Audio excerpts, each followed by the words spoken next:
we are going to be discussing here two areas of video for learning. I'm incredibly excited to be presenting this in the sense that I myself will be working on videos and learning with Thomson Reuters next week. We're doing some shoots, and I have some of my team here to take notes and actually listen to some of the great stuff that I know is coming ahead of us here. The two areas that we're going to speak about for videos for learning are the 10 secrets to successful video production and learning, and creating videos for scenario-based learning. These two sessions will not be integrated together, but you'll see them separately, and what we'll do is have a Q&A at the end. There may be some engagement and interaction during it, but I did want to let you know, you may want to take some notes on questions, and we will have at least 10 minutes at the end, and both speakers said they would be available afterwards if you wanted to have a continued dialogue there. The first person I'd like to introduce is Mark Copeman. He is founder of 845 TV, and in the States that is not 8:45 TV, it is 845. It's an online business dedicated to bite-sized video nuggets there. Mark is a video expert and practitioner. He'll share his secrets to successful video production, not just video production. I like to make that clarification. I've sat in sessions where you don't always know whether or not what this person did was successful. But these are, he's not a learning and development person, which is really a great combination because our second speaker is Barbara Thompson from BP International. Barbara is responsible for the design development of shareable media resources, video, web apps, animations, performance support, and portals for BP. And she is a learning and development expert and not a video expert. So the goal is that you leave here with both sides of the coin and that you're able to get some real deliverables when you walk out and you can bring it back to your businesses or whatever you need to do. With that in mind, I'd like to start with Mark and have you kick this off here. Thank you, Sharon. If you could give me a 10-minute warning, I'd be grateful. Like I give to my kids when they're playing video games before tea, that sort of thing. There's a few more seats at the front if anybody's interested. I have one objective today, and that's to give you as much information as I possibly can in these next 30 minutes where you could go and start doing video in your organization tomorrow. Okay, that's what I'm going to try and do today. I need my clicker. Just very, very quickly, is anybody here, have they tried to do video, whether it be at home or in business, whether it's been good or bad? Who's had a go? Fantastic, okay. That means the pressure's really on me, isn't it? If you want to know about me, come and talk to me later. There's not enough time in these next 30 minutes, so I'm going to get straight on with this. 10 secrets to successful learning, video in learning. Secret number one really is why video, first of all. I've got a whole lot of practical things I can talk to you about over the next 30 minutes, but unless you really understand why, then the rest of it isn't going to make any sense.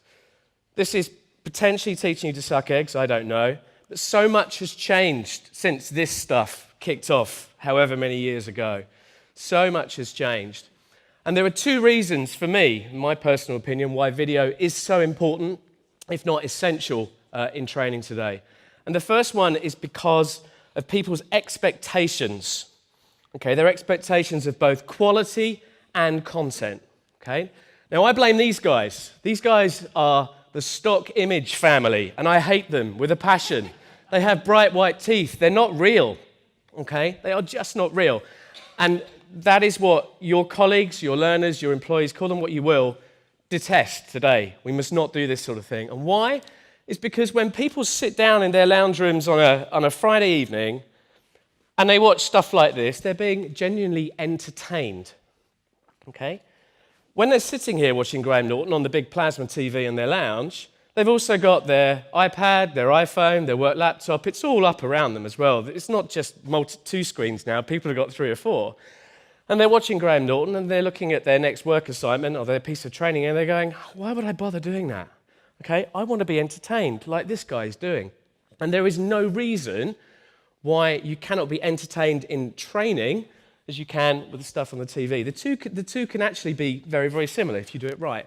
And I promised myself I wouldn't use this word, and I don't know if it's a word I've coined or if it's out there already, but entertainment, it's a little bit cheesy, but think about that, okay? So when you're actually developing training and video, and we'll come on to all that, think about how you can entertain people. The second reason why I think video is so important is because of how our lifestyles have changed. Nobody learns using video like this anymore. Okay? Instead, people want to have learning and to be trained when they want to be trained. So in context or within their confines of their own work environment. So they learn on a train. Okay? You might also relate to this next image as well. Okay? You might also relate to this next image as well. Can anybody relate to that? Please put your hands up if you can. Tell me it's not just me. Thank you, okay? Video delivers on these fronts, okay? If you want to get your messages across in whatever format, people will learn, but they'll learn when they want to. And if that's in bed, so be it, okay? Chances are there's not time to learn during work time. So they will find a way if you make it engaging enough. Secret number 2 is the what. What could you do, okay? Remember, we're talking about getting started. And there's 2 or 3 ideas for you straight away, and then we'll come on to some of the practical aspects of actually delivering this. The first one, soft skills. I'm sure everybody's been involved in soft skills in some way, shape, or form. Have you ever thought about taking some of the expertise within your organization, finding someone who is expert in negotiating skills, expert in, it could be accounting, in Excel, doesn't matter what it is, and just lining them up and talking to them and interviewing them and recording that, okay, just as a starter for 10. There's an example of something you could do tomorrow and then share that knowledge. The second area, things like in sales academies, actually learning from people. If they've actually won a big deal, for example, and they want to be able to tell the story of how that deal was won, normally it just stays in people's heads. Why not get that out of them, record it, distribute that knowledge? IT training, there's another classic example. People often get sent away on a day-long course to go and learn the latest application. Why not use things like Camtasia? We'll come on to that in a minute. Record that knowledge. Rolling out new applications within an organization. Don't do it in forums like this. Actually do it on that personal level. So there's so many different ways that you can get involved in video, and I'll happily talk to you about afterwards if you want more. So secret number 2, start small and have a vision. Secret number 3, let's get practical. Get it right on paper. And I say this all the time to my clients. And there's 2 elements to this. First of all, get your objectives right. Understand what it is you're looking to train. Figure out who your audience are. Figure out what the technical limitations are as well. All the things that you would normally do whenever you design a piece of training.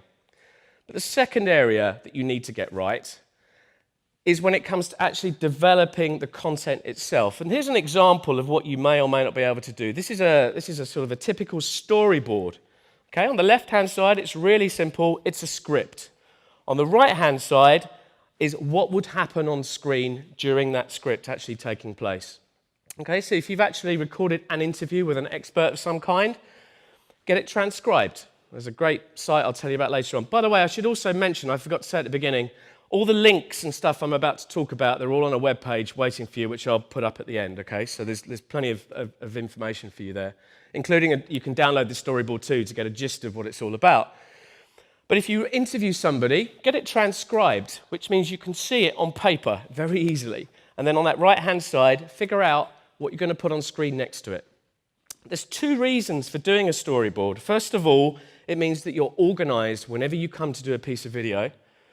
And secondly, it means that when you've actually got somebody who is perhaps sponsoring your project up on high, you can actually say to them, this is what it's going to be, this is what it's going to look like before it is even produced, before anybody starts pressing record on a camera or fiddling with a keyboard. It's already done on paper. Okay, so secret number 3, get it right on paper. Secret number 4, essential hardware. And this is the bit where people always say, you know, video is difficult, it's too expensive. It doesn't have to be. And what I'm going to run through now is a very, very basic setup to get you started, just to prove the point you haven't got to spend thousands and thousands of pounds to get things going. You don't need one of these, okay? You can get away with a, you know, fairly low-level PC. I'm a PC kind of a guy. There's probably a bunch of Mac people in the room as well. But from a PC point of view, yes, you do need a nice piece of kit where you could go and do some editing and stuff on, okay? And we'll come on to talk about software in a moment. You need kind of 4 gigs of RAM or thereabouts. You need to make sure that your PC ideally is dedicated to doing this. And I know it's very easy for me to stand up and say this, and in a corporate environment, it's very, very hard to get the right sort of IT. And I completely understand that. But have you thought about, just to get things up and running, using the stuff at home? Because the stuff at home is always better than the stuff in the office, okay? We all know that. And if you want to prove a point to the powers that be to get the funding that you need, then, hey, go do some stuff at home, perhaps. So you need a decent PC, or Mac, of course, and do yourself a favor. I often walk into a corporate environment and I see people trying to be productive on a 17-inch laptop screen with a trackpad. Okay, you can't do that with video. Just treat yourself. Get a couple of screens. Okay, if it's a laptop, stick another screen into it so you can actually see what's going on. Okay, so there's your PC. Hey, lights. God, geez, they're expensive, aren't they? No, £52.90 on eBay. Okay, the links are all on the page I'll show a bit later on. Couple of softbox lights. You don't even really need to know how to use them particularly. Switch them on and point them at people. Start there. This is all about testing and trying things out, okay? This is me trying to encourage and inspire as opposed to giving you, in-depth lessons in lighting, because you don't need it. You just need to have a nice, bright, lit environment. So go on eBay and buy yourself some lights. These all collapse down so you can kind of stick them in a little bag. They're brilliant. You need a camera. You've probably already got one that you use for home. And I tell you what, you've all got iPhones and BlackBerries and so on, probably less with BlackBerries. Do you know what? They're pretty good as well. But if you're going to do any serious amounts of filming, if you're going to spend an hour talking to somebody on an interview, I guess an iPhone's not overly practical. This thing will set you back about £420 on Amazon today, okay? I'm not saying that's the absolute must-buy camera. However, there are 3 things you need to figure out when you do go buy a camera that it needs to have. The first one, and you can just about make it out, is an external microphone socket. This is so important, I can't tell you. I was at a session yesterday, and it wasn't particularly politically correct, but the lady said to me, Mark, can you please tell me how to create videos which don't look like they've been made by Al-Qaeda? Okay, I've never heard that before. It's the God's honest truth. And one of my responses to that was to have that external microphone socket. And in the next secret, we'll talk about audio in a minute, so bear with me on that one. The second thing it needs to have is a headphone socket as well, because you can do some fabulous things, and you can spend all day recording somebody, and you can see the red light flashing away, and all is good, and you get home and you play it all back, and there's no audio. I mean, I've never done that, obviously. I've never done that. But if you are monitoring what is going into that camera with a pair of headphones, then you know it's being recorded. Okay, that's absolutely essential. Our colleague here is wearing a pair of headphones, and he's not a plant. Okay, he's monitoring it because he knows that he can hear me speaking. Okay, and the third thing I believe you need to have is external media. So SD card, that sort of thing. You can buy cameras with just flash memory and you have to plug in a cable and it's a bit messy. I'd go down the SD card route. So they're the 3 things you need with a camera. You need a tripod, that sort of stuff, that goes without saying, but there's only so much time I have today. Let's talk about software. This is After Effects, and you don't need it, okay? Adobe charges thousands and thousands of pounds for video software. You don't need it, but this is what you do need. You might need something like Photoshop, and go to getpaint.net, because that's Photoshop for free, okay? So if you're going to create some stills and some slides and stuff like that, which you could do with PowerPoint, getpaint.net, spend half an hour learning it. It's brilliant and it's free. You need to do some audio editing as well, okay? Again, very expensive software exists. You might want to go and take a look at Audacity, okay? It's free audio editing software, and it will be essential depending on what you're doing. Video editing. Look up AVS4U. Okay, avs4u.com is a suite of 18 different applications. You can see them listed down here. I'm not a reseller, I'm not an affiliate. Okay, I just believe in what they're doing. You can, create the DVD menus. You can do whatever you like, and it's all broken up. So you only need to download the things that you need to download. $59 for the lot. Okay, that's all, and it's brilliant, and it works, okay, and it will get you a very, very long way forwards when it comes to creating video. Here's the next thing. In a corporate lockdown environment, typically people will be using Windows Media Video, Windows Media Player. It's a horrible, horrible format. It's bloated, it's big, and the quality is rubbish. If you want a decent player, just purely to play any format that you may or may not be using, VLC Media Player is, again, it's a totally free player, and it absolutely works. And at Christmas, the little icon has a nice little bobbly hat on, which is quite cool as well. Okay, fellow geek, thank you very much. Secret number 6. Okay, coming back to my Al Qaeda lady comment friend from yesterday, it is all about the audio. People can put up with fairly average video quality, but they can't put up with rubbish audio. And I'm sure we can all relate to that and all realize that, okay? It's really, really important. So when you're doing, and we're going to come on in a second to some specific scenarios and examples, when you are recording an interview with somebody, go out and buy yourself this is probably one of the most expensive bits of the jigsaw. It might set you back a couple of £100 and then some, but a radio mic is really, really important, okay? That's where you get the ability. If you're doing a session like this and you have a camera over there, you can't use the external microphone of that camera. It will just not pick it up. But if you've got a nice little tie mic or something like that, you'll get perfect quality audio, which will make all the difference to your video, I can assure you. Okay, so have a look at one of those. If you're doing things like screen cams or talking, in a more sort of personal environment and recording your own sort of personal stories in front of a webcam, for example, then you're going to need your own sort of microphone set up as well. So again, the links are all coming on this landing page, but little mic stand there. This thing here is called a pop filter. Okay, you put it over the top of your microphone and it stops it stops those sorts of noises. That thing's like £7, but it makes such a difference, okay, when you're recording. And when it comes to microphones, don't buy the mics which just have the normal sort of line-in socket. This is a USB mic. It's a digital mic, and it's brilliant. It works. It's £50, okay? It's nothing. And you combine that with a nice little stand and the pop filter, and you've got yourself a really high-quality recording setup, okay? Which will mean you get the audio quality that you're after. When it comes to audio quality, you don't need to export stuff in stereo. And it's all about a balance between getting the file size down versus the quality. So think about just exporting in mono. It's a really, really simple thing, but actually it makes quite a big difference on the file size front. And also, the final point when it comes to it all about the audio, think about music as well, okay? When you're thinking about music, when I started in this game, I don't know, years ago, we'd create a 3-minute video and then we'd wait 2 weeks and pay £500, £1,000 to get a piece of music composed, okay, so to fit that video. AudioJungle.net, you may or may not have heard of, which is part of the Envato group, which produce a huge amount of different marketplaces for graphics files, for code, you name it. But AudioJungle.net, as you can see down this right-hand side here, you're paying like £10 for a really top-notch piece of music, and there are literally thousands of pieces which you can sort through, as you can see there on that right-hand side. And you'll find the perfect piece to go with your video, I can assure you. Okay, so that is a fantastic resource, it really is. Okay, so let's now have a look at a couple of practical examples of how you could really get started.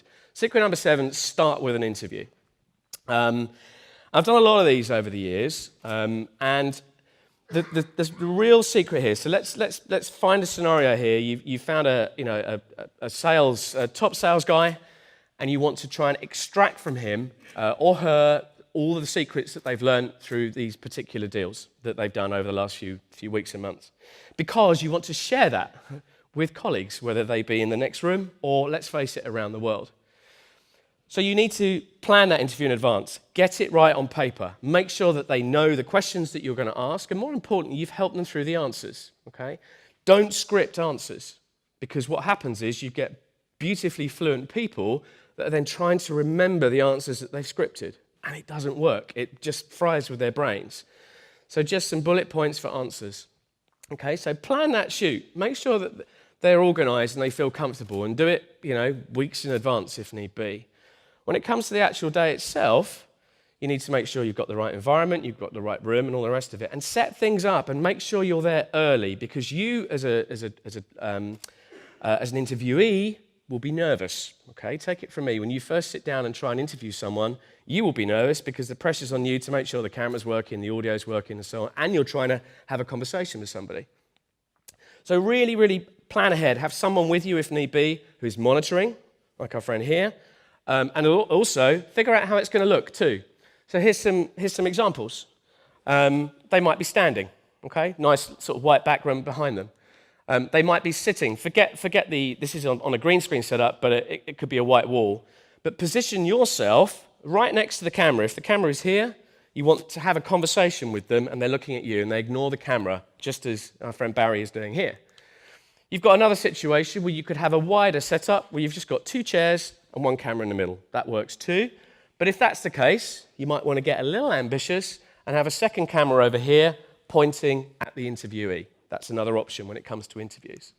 Or, as we see here again, just nice and simple setup, just 1 camera pointing at both people. But then check that sound, make sure that sound is working, and they literally, all they have to do is walk in, sit down, and get on with it. Here's another brilliant, brilliant technique. And forget the background for a second, but let's bring this right back to learning again. How do you check understanding? Okay, so this is where you can actually add interactivity. You've recorded your video, and at certain points along that timeline, you can add questions. They could be multiple choice, they could be free text, it doesn't matter what it is. And then that gets input into systems so you can see how people are doing. So when people say to you, video is just one way, no, it's not. Okay, you can get that interactivity. And, this is all about giving away secrets. That's purely done with Camtasia, which we're going to come on to in a minute. Okay. There's a final thought as well. Again, we actually do this quite a lot, but you don't have to have the person in the room with you when you do that interview. We all work for big organizations, typically spread around the world. Your subject matter expert could be sitting in Singapore. Use Skype, okay? Interview them on Skype and record that video stream using ScreenCam software, okay? So you then have the ability to tap into any resource you have anywhere around the world. They haven't got to be sat in the same office. Sharon, how long got left, please? 10 minutes, thank you. Okay, number 8, ScreenCams. Brilliant, okay? So this is, this is typically when you start to get involved with IT training, but it doesn't have to be. Here's a real live example. I knocked up this little thing a couple of years ago when iCloud first came out, okay? It had 185,000 views, or it has, and more now. This was earning me £100 a month in advertising, just for a 10-minute piece of work that I did. So, these things can be really, really effective. And what I want to show you is not just the screen cam element, but here's a great technique, okay? You're sat at your computer, you've got your webcam. You turn it over, okay? And you put it on a little tripod and you point it down. You get a nice piece of A3 paper and you start talking and you start drawing. So if you want to get a concept across to an audience, whether it be technical, whether it be organizational, it doesn't matter what it is, you can find 100 different applications. Just whiteboard it, but record it, okay? With a webcam, nice and simple. If you're then starting to get involved with IT-type training, and that could be, new releases of applications. It could be showing people how to use the content management system or the learning development system, whatever it may be. Then we might need to start going down this route of Camtasia. Now, on a Mac, ScreenFlow is fabulous, but on a PC, this is pretty much industry-leading. Again, it's a bit of investment. It's cheaper on Amazon, and there's a link on the site I'll give you in a second. It's about £200. But it's industry-leading, I suppose, and it will give you all the tools you need to capture your screen, okay, to edit, to add all kinds of graphics and cool stuff as well. And you know what? The learning curve is really, really quite small. It's very intuitive, and if you're going to start anywhere on video editing, Camtasia is a really, really good place to start. Okay, so if you've got a new application that you're rolling out across your business, you could do worse than just breaking it up into getting it right on paper, bite-sized chunks and so on, and recording all those little elements. Use your microphone setup and actually talk over the top of it. A couple of other options for you. Screener, I don't exactly know how you pronounce it, but Screener without an E at the end of it there is totally free. And also Jing as well is also another free piece of software as well, which again will get you started. And this is all about getting started. Now, one of the hardest bits, and I've got 5 minutes left, so I'm going to go real quick. Broadcasting to the masses. It's all well and good creating great content. How the hell do you get it out to your audience? Because we all know how hard that is to do in a corporate environment. There are 3 things you need to worry about. First of all, the file format that you record in, that you export in. It's got to be MP4, okay? It's got to be MP4. It's a beautiful way of streaming any form of video, really. WMV, I've already mentioned, sometimes it's just one of those things you just have to have, but it's nasty. It doesn't stream, you have to download it, and it doesn't work on the iPads and the iPhones and so on. MP4 will do. That's the first thing you have to worry about. The second thing you have to worry about is the physical player that you put on your page, okay? If you use something like WordPress, then here's a great plugin here that you could use. There's also another industry standard called JW Player you may want to take a look at, which this is where you'll need to involve technology teams, but you're embedding players on a web page, okay? So you have to worry about that player. And the third area is hosting and streaming. And if you're going to do it yourself, Amazon is the only place to go. Amazon S3, okay? You can have 10,000 hits simultaneously on a piece of video, and it will still stream beautifully. There are alternatives. Vimeo Plus, okay, you could use, which it does it all for you. And you take that piece of code and you embed it in your website. And finally, YouTube's an option, but be careful, it's public. But if you click the unlisted button on YouTube, that means that it will only be available to people who know that URL. But it's public, okay? So be very, very aware of that. Secret number 10, getting noticed. We were talking about it this morning on the keynote. It's about changing perceptions. If you're creating video and it's new in your organization, shout from the rooftops about it. Using stuff, you can't embed videos in emails, but you can embed animated GIFs. Think about that, okay? So when actually someone sees a piece of video running, think, oh, that's cool, I'll click on that. You can do that with animated GIFs. That's worth a thought. The other one here is a brilliant site called placeit.net. So if you're looking to, as you saw with my opening slide, if you're looking to actually show people that, hey, we've got video available, you literally go into the site, you drop your screenshot into the device, or whatever it may be, and it produces a final beautiful image. It's very, very clever. It's very cool. Bonus tip, because I've got to finish. Just start. Okay? It won't go well to begin with, because that's just the nature of the beast. But, to just give you finally my journey, we started 6 years ago, and it looked like that, right? Which isn't got great. 2 weeks ago, it looks like that, okay? So only just because we just started. And if you get started with video, then eventually things start to come together, okay? But you have to prove the point, prove the fact that it works, and you'll find people get behind you, because if we go right back to the beginning, you have to do this now. It's essential. People expect it. You can find all the resources at the website there, /LT14UK.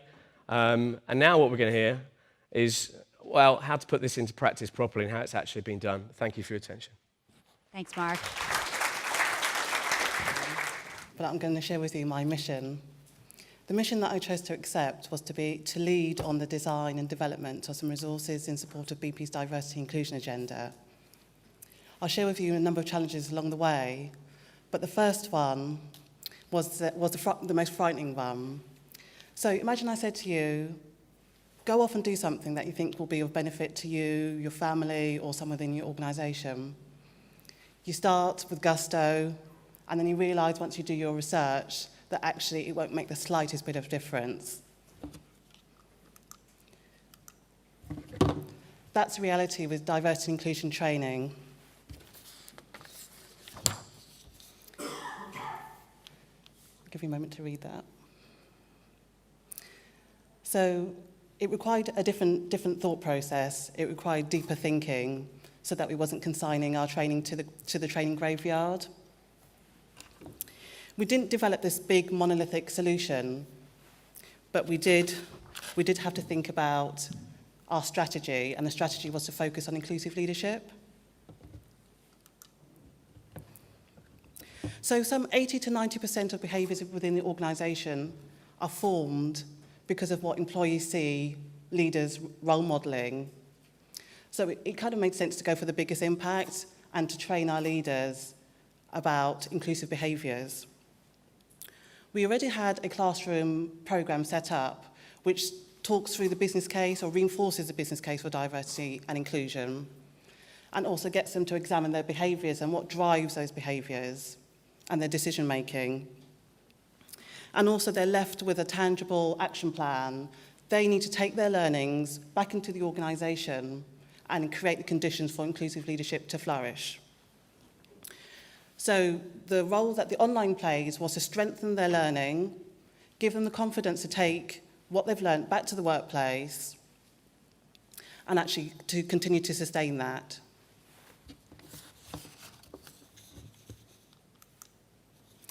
So I think Benjamin Franklin nails it with this quote, particularly the comment about involve me and I'll learn. We wanted to create at least some illustration to go along with the resources that we would create for our leaders. And it wasn't going to be a passive viewing experience. We wanted it to be something that they would integrate with their teams. But when I say to you, think about video, as did Mark, you think about it as a viewing experience, but actually it does much more than you think, which I'll share on this next slide. So I appreciate for those of you at the back, you might not see it. And again, I've got a list of resources that you can have at the end. But essentially, the forms of media within this content matrix that are circled are video. The quadrants are entertain, inspire at the top. At the bottom are educate and convince. So when you think about video, think about what you want to use it for, because it actually does much more than you think. The other thing worthy of note is that it's regularly documented that within L&D we tend to focus on the educate, the bottom quadrant. But the point is, even here, you can still use video, because hearts and minds is as important as competence and capability. Competence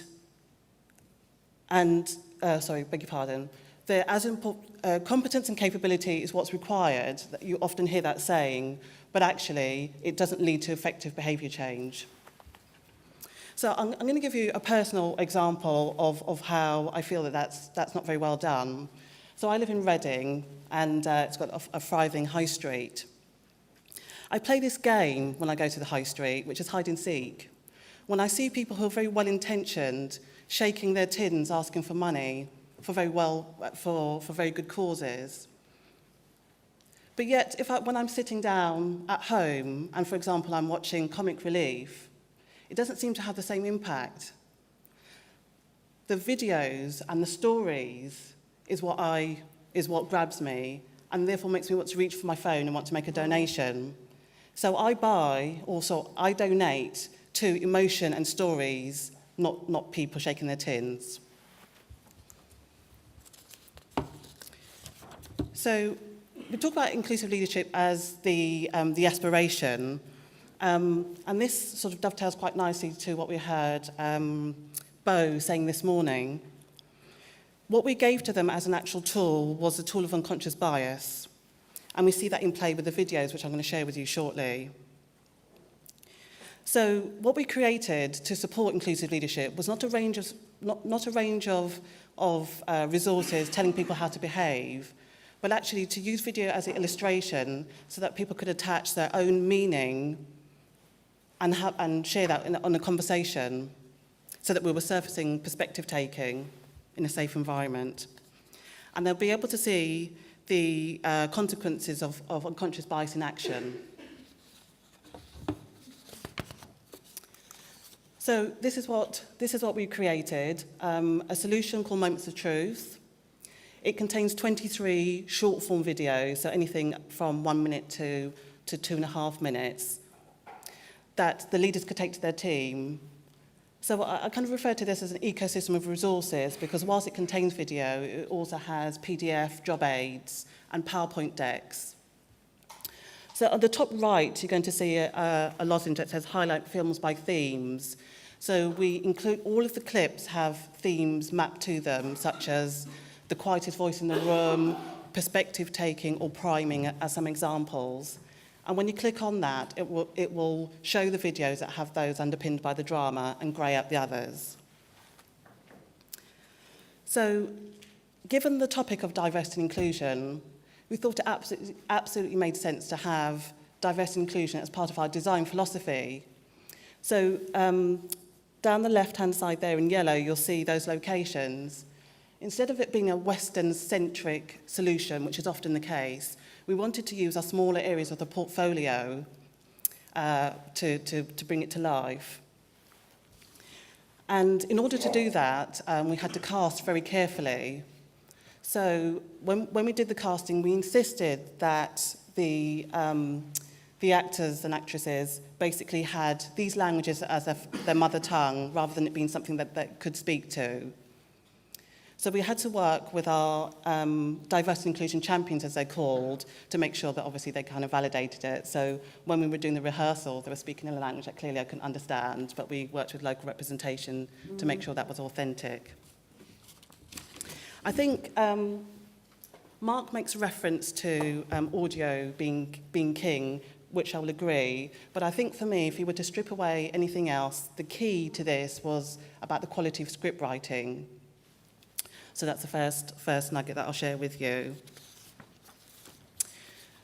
I'm going to play the video in a moment, but going back again to Mark's point, we used 2 cameras within all of the dramas, because the point is not necessarily to see what's been spoken, but actually the non-verbal cues, which are really effective to understand perspective taking.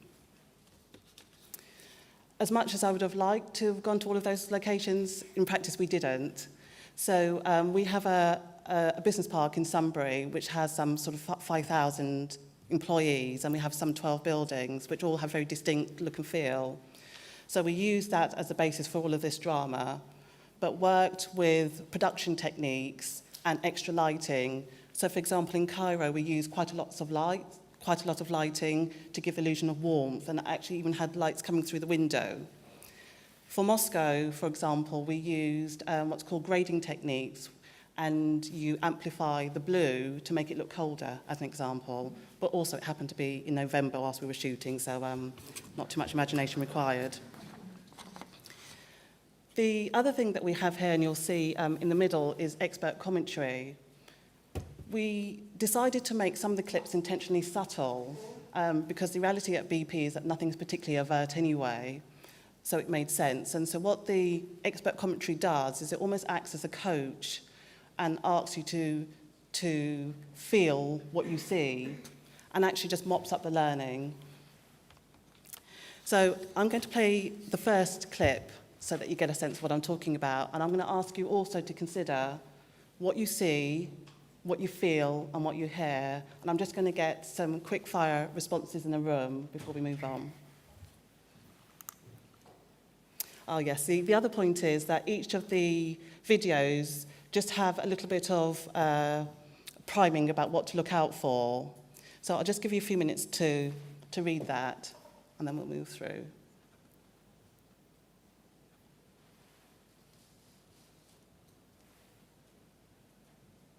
Okay. Is he in yet? Has he called? He's probably stuck on the whirly ceiling.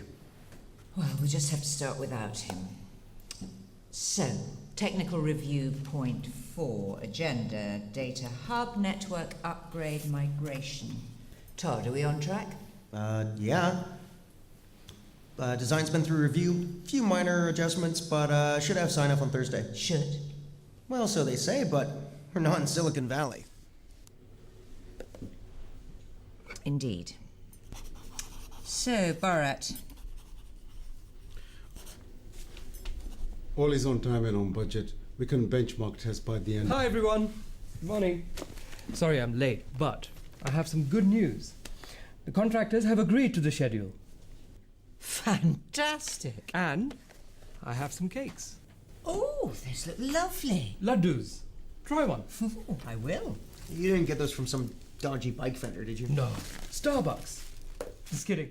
मुझे ये नहीं समझ आता है कि ये हमारी boss है कि अरविंद की दोस्त। इस तरह यहाँ चीजें करते हैं ये कंपनी में। Inclusive management. सबको एक दूसरे के बारे में सब कुछ पता है, मगर कुछ भी नहीं कि असली में यहाँ क्या हो रहा है। मैं चुप रहता हूँ तो ये देख सकता हूँ छोटे से झूठ और बड़ी गलतियाँ।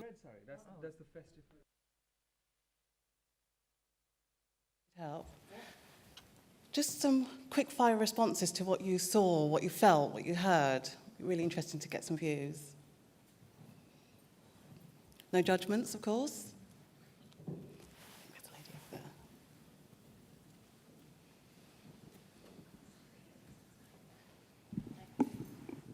there.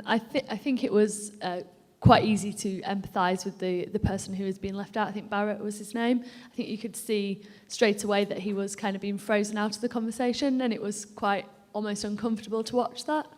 Thank you. Any more or a different perspective? So the thing that bothered me most about it was it just felt deeply unprofessional that she'd asked a question, was midway through getting an answer, and all of a sudden they were coffee and cakes and having fun, and nobody actually cared about the business side of it. That really bothered me. Thank you. Any more? The young guy said something, "We are not in Silicon Valley here," and it was quite annoying. Thank you. I think that's probably it. Thank you. So I want to share a story about how this went down in our team meeting, and I have some of my colleagues here. So we regularly have what we call diversity moments, and we use the clips as illustration. It's facilitated by the line manager as it's intended to. So we actually had quite opposing views. So we had some people who talked about empathy, and we had some members of the team who thought that Barrett perhaps should, get a stiffer backbone. So I offered a view, which is that perhaps Barrett was being quite quiet because he was dealing with something outside of work, which was troubling him. And the reason, unwittingly, when I mentioned that, was because actually that's what happened to me. So at the time of filming, my brother, who is both a diabetic and epileptic, had a cold. And as a precautionary measure, they suggested that he goes to hospital. Unfortunately, after a day of being there, the ward had an MRSA outbreak. And to cut a long story short, he ended up going into intensive care because he got fluid on his lungs and they had to put him into a coma. For some reason, I decided, whilst in the middle of this 5-day shoot, not to tell anyone about it. So I came into work, was sort of drowning this anxiety, and I shared this story with my team, along with my perspective, and there was tumbleweed.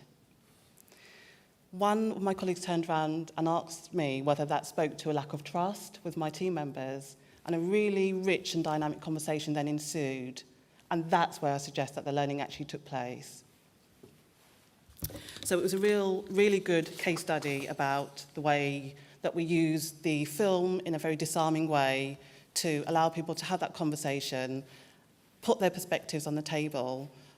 But it's not about, just to be clear, it's not about us saying that everyone should hold hands and reach consensus. It's more about using the drama to land your perspectives and then hear from other people and make context of that yourself. So that was a good outcome. But there were some bad times, as I said, because it was a mission. And whilst everyone in the room would experience stakeholder engagement and all of the trials and tribulations that comes along with it, this was particularly amplified. The stakes were high because of what I mentioned at the top of the presentation, that diversity inclusion training is deemed to be more of a hindrance and actually seemed to only amplify stereotypes. I had a range of stakeholders. Everyone had a vested interest in this, and I'll just share some of those personas with you. So as the synopsis says, I had everyone from the cautious to the go-getter. One of the cautious individuals was quite rightly focused on making sure that we had authentic characters that represented BP, even though these were supposed to be fictional stories. And she was quite concerned about the fact that even if people had the right age range, they should have lots of wrinkles. So that's one end of the spectrum of what I was dealing with. The other end was someone who was hugely engaged in the project and wanted to be really creative and push the boundaries. And we had the video production company that suggested that the drama should be shot using stylized studio approaches, i.e. green screen. I wasn't there when that decision was made, and I was very reluctant to endorse that because I think that given it's something that people don't typically engage with, people need to feel that it's, broadly speaking, aligned to their work patterns and their workflow and environments. That was met with much irritation, and I had to kind of rebuild that relationship because she wasn't very happy with me about that. We obviously had to work with the local representation across those 4 countries, and of course they wanted to make sure that the demographics for the individuals that we chose represented them, but also the stories wasn't painting their countries in a bad light, so lots of scrutiny there. And whilst I wouldn't ordinarily say that a supplier should be part of the stakeholder mix, I'm just going to add them in because there was also some challenges there too. So the Moments of Truth solution that you saw, they said that was over-engineered. They thought that having the theme guides and having PowerPoint decks and all of the other things that we had in there was too much. But I think that the key thing here is know your audience, and I would suggest that in that instance, me being an internal L&D person, that I was in a position to say that actually that's what our audience would know. And in truth, that was something that was based on the TNA as well. They said, if you want us to do this, absolutely, but give us all the tools that we want. Don't just send us out and expect us to get this. So the best way that I can describe the role that I played is that I was the hub in the middle of this wheel, and the stakeholders were the spokes. And at times it felt like the spokes were sort of crushing the very same integrity that was meant to keep this all together. And the reason that I have this on the screen is that Clive Shepherd, unwittingly, ended up being my hero. I saw a pamphlet when I was thumbing through some paperwork on the role of the new learning architect. And then I remembered, I've got the tools right underneath my nose. In the same way that an architect has his detailed drawings, his CAD plans, his expertise and his measurement tools, I had the same. So I have my expertise. I had the TNA, I had the audience analysis, and I had performance consulting conversations. So instead of having the emotional dialogue, there was a way that I could bring it back into some focus with using the tools that I have. The other thing that I was quite keen to do, and in fact a number of us were keen to do, is not to have a clip so dark and heavy about bad practices. There was a way that we should celebrate some good practices, and also I wanted to induce some humour whilst not diluting the key messages, and so I want to show you a clip that uses that. Again, I'll give you a few moments to look at the scene setup.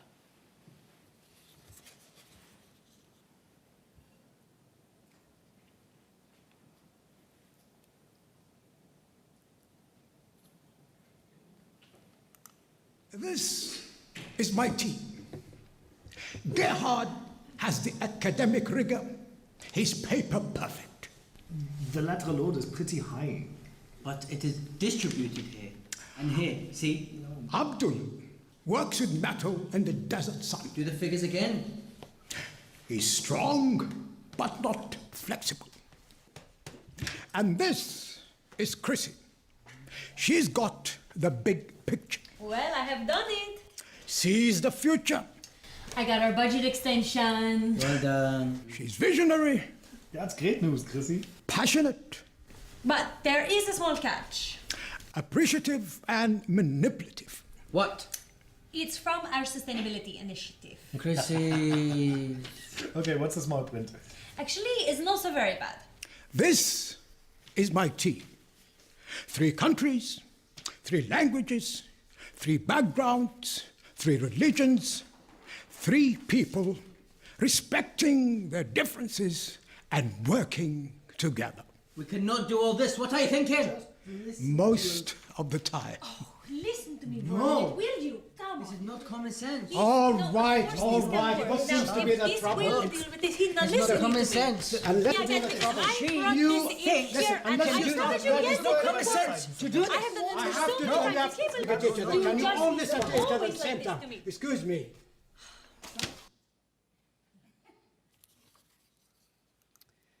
So the beauty of video is that it's a reusable form of media.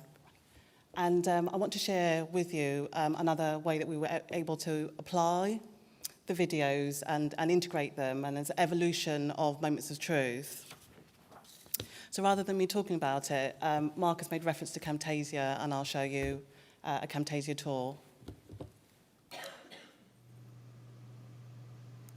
Oops.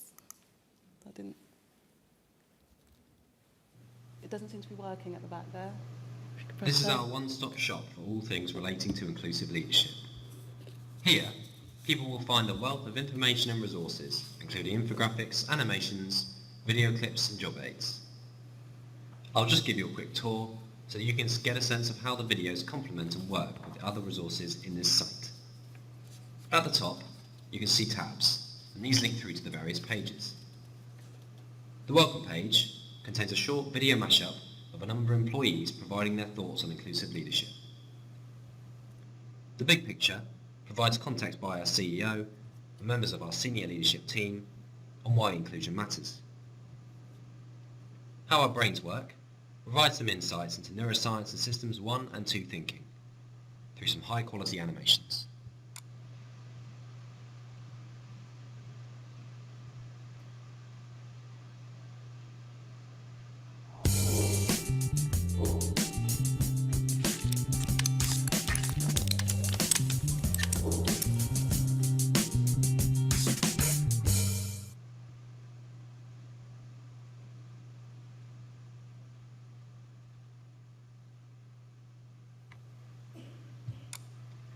Now that people have the context, we move to what I can do section, which is still some very practical actions and checklists that people can follow. Lastly, in relating back to the presentation, the Take It to Your Team section contains all of the videos that were filmed for Moments of Truth, as individual pieces of media.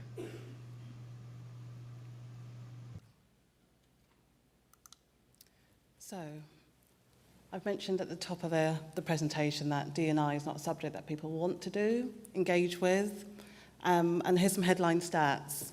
I think that the most important one for me is that people are actually returning to the site. This is not a push resource, and we actually even have people, the non-intended audience, on our social media platforms saying to come along and have a look. They're acting as advocates for us, and they're referring to it in terms of its design and its utility. So I'm now going to draw this to a close and give you 3 cautionary notes, which is part of my kind of lessons learned of the year working on this project. The first one is, don't make the mistake of my maths teacher. So one day in a maths lesson at secondary school, my maths teacher said to us, I'm going to teach you the most important thing that you'll learn ever. So I sat up, bolt upright, ready in anticipation for this story. I listened, and I listened some more, and I was confused because I didn't really understand what was going to be so important to us. And I sort of did this. I said, Sir, have you finished? Because I don't get it. What he shared with us was this: pie. So when I asked the question, he actually asked me to leave the room for dissent. And as I was walking out, I was quite embarrassed, and I said, Sir, if you don't know the answer to the question, all you need to do is say. Well, perhaps that wasn't my finest hour because I got a double detention. But the point I'm trying to make is, don't use an overarching benefits realisation statement with your stakeholders. Think about your stakeholders. Think about the return on their expectations. The second is to sweat. Sweat, sweat, and sweat some more. All it would take is for someone to see a little bit of thread and want to pull it and unravel the solution. So I can't begin to tell you how much sweating I did with this project. And the last one might sound a little odd given what both Mark and I have said, but don't be overly seduced by video. Think about what you're going to do. And it doesn't matter how slick your production is or how A-list your characters are. If you don't engage your audience and provide some value, then it will flop. Arts Callie Berry. Thank you very much.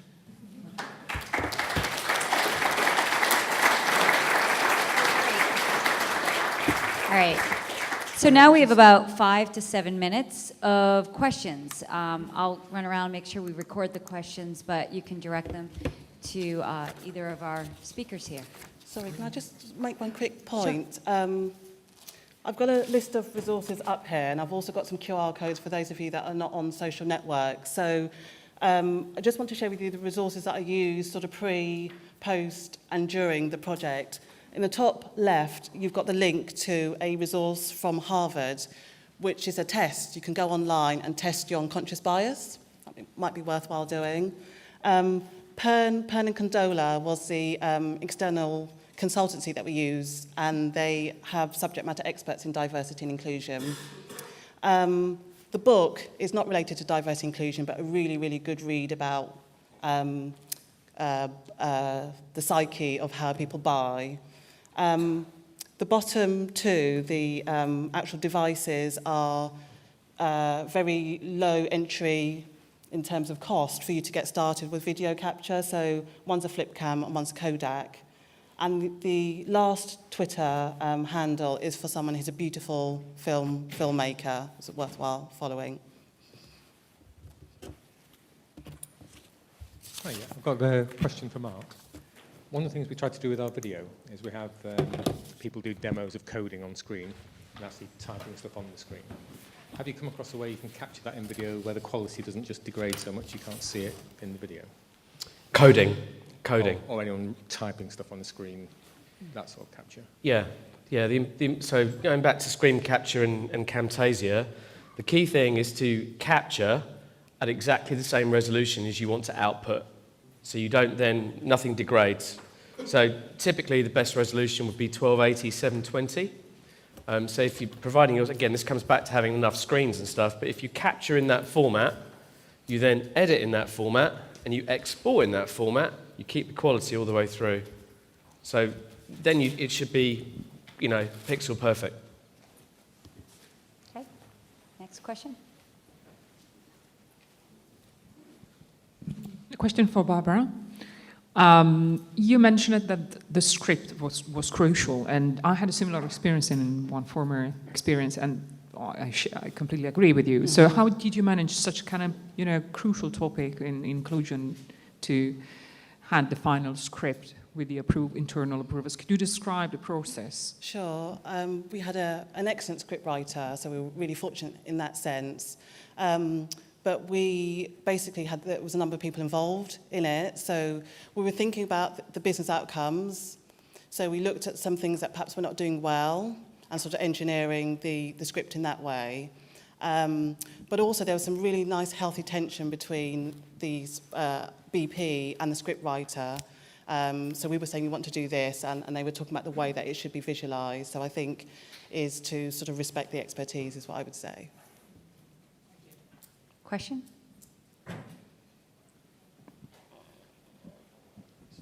Question for Mark. Do you have any hints or tips for using a green screen? Yeah, it's been my life for the last 6 years. It depends on what you're after. I can talk to you after we finish if you want in more detail. You can get started using eBay once again. If you really want to, you can buy a set of poles and some green cloth for, 50, 60 quid. Now, we have a purpose-built studio now because that's just where it's gone, but you really can get started using that. The key to success, though, there is that the camera, that sort of level that I showed you, you can sort of get away with, but the thing about green screen is unless it's absolutely perfect, it's not good enough. That keying, as it's called, chroma keying, has got to be absolutely spot on, otherwise people just go, well, it's not real. And we've tried very, very hard to, it's like a good referee. You don't know they're there. That's the whole point of it. But I'd happily talk to you in more detail if you want. It's got to be lit properly as well. Any other questions?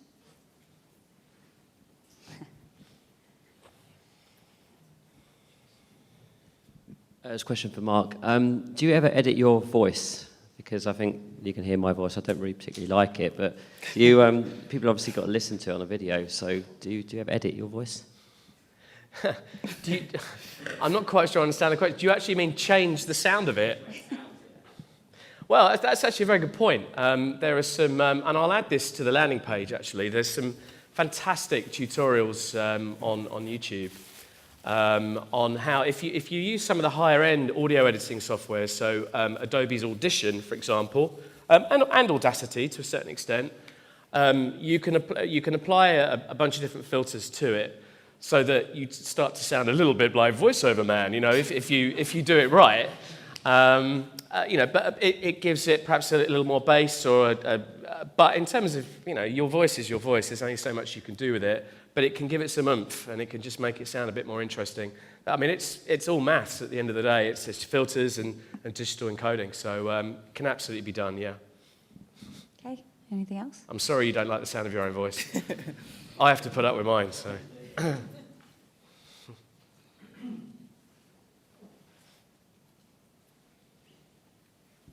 Just a quick question for Mark. Have you got any tips on multilingual sort of output? So either using subtitling or software which allows you to convert language, let's say? Yeah, it's a great question, actually. It's at the forefront of my mind at the moment. That last image I put up, we're doing some work with a Dubai-based firm at the moment. I am the face of training across the Emirates for this particular company. I had a face for radio many years ago, but I'm actually being subtitled in Arabic, which is quite surreal. Now, there are two ways of doing that. So first of all, whatever you do, it's very, very important to have the transcription of whatever is being said. And there's a link that I didn't put on the landing page. If you ever want anything transcribed, speechpad.com, unbelievable. $1 a minute. It's a combination of human and computerized transcription. So have the transcription, which means that you can then get a translation. So you have those two elements. Then you've got two options. You can either then literally paste those elements into a subtitle element as part of your video, so it's physically rendered together. But what is a much better alternative is, like the players that I was talking about earlier, JW Player, for example, you can actually have those captions, as they're called, those subtitles, in a specific like XML format, like a template, simple template, which is attached to timings of that video. So what it means is when you go to someone like SpeechPad, they will actually provide it in the right format for you. And what it means is when you've got that player, you can switch captions on or off, but it's completely separate from the video itself. It's a totally separate file which you can overlay, which means, of course, you can then select from 4 or 5 or 6 different languages as well, because it's independent. So, yeah, lots of clever ways of doing it. It's some brilliant stuff out there. That's great. It's 3 o'clock now. I can take one more question if you have it, and at that, we'll be in our last break and ready for our final session. Do you use makeup? Do I look like I need makeup? Many years ago, we used a bit of powder from time to time, but I'll be honest with you, no, not these days. It's keeping it simple. That's the theme, I suppose. As soon as you start to involve, makeup. I mean, what Barbara's done is incredible, but that is hugely involved. The casting actors is an art in itself. But for productions like that, you would have needed makeup, I'm sure. Yeah. But it's horses for courses at the end of the day. My message today is just go and try it and see what happens. Test it out. Thank you guys very much.